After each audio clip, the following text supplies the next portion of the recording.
Hi guys, welcome back to my channel. இன்னைக்கு நம்ம easy and instant potato கறி pressure குக்கரில் சட்டனி எப்படி செய்கிறதுன்னு பார்க்கலாம். If you like my video, give a big thumbs up and don't forget to click on the bell icon. முதல்ல pressure குக்கரில் நம்ம க்ளீன் பண்ணி சாப் பண்ணி வச்சுருக்க பொட்டேட்டோஸை சேர்த்துக்கலாம். கூடவே ஃபைனாக சாப் பண்ணி வச்சுருக்க வெங்காயம் தக்காளியை சேர்த்துக்கலாம். அடுத்து 1 டேபிள் ஸ்பூன் இஞ்சி பூண்டு விழுது, 1/4 டீஸ்பூன் மஞ்சத்தூள், 1 டீஸ்பூன் மிளகாய்த்தூள், 1/2 டீஸ்பூன் தனியாத்தூள், உப்பு தேவையான அளவு, இது எல்லாத்தையும் சேர்த்துக்கலாம். உருளைக்கிழங்கு வேகிற அளவுக்கு தண்ணி சேர்த்துக்கலாம். எல்லாத்தையும் நல்லா கலந்துக்கலாம்.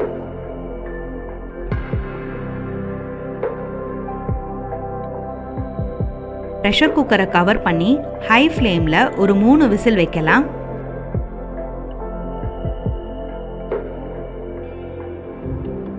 மூணு விசிலுக்கு அப்புறம் ப்ரெஷர் ரிலீஸ் ஆனதும் செக் பண்ணலாம். பொட்டேட்டோஸ் நல்லா பாயில் ஆகிருக்கு. அடுத்து கடாயில் 2 டேபிள் ஸ்பூன் எண்ணெய் ஆட் பண்ணிக்கோங்க. எண்ணெய் சூடானதும் அதில் கொஞ்சமாக கருவேப்பிலை சேர்த்துக்கலாம். கருவேப்பிலை ஃப்ரை ஆனதும் நம்ம பாயில் பண்ணி வச்சுருக்க பொட்டேட்டோ மசாலாவை சேர்த்துக்கலாம். நல்லா மிக்ஸ் பண்ணி விடுங்க. தண்ணி நல்லா சுன்ற அளவுக்கு மீடியம் டு ஹை ஃப்ளேமில் வச்சு குக் பண்ணுங்கள்.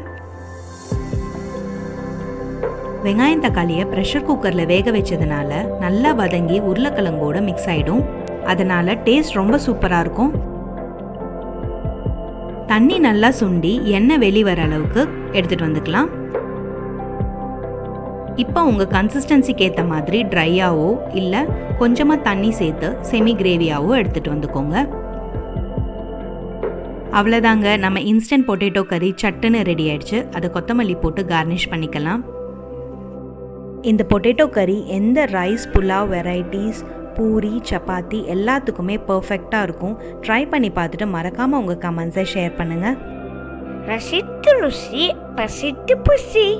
Thank you for watching. Like, share and subscribe. Follow us on YouTube, Facebook and Instagram.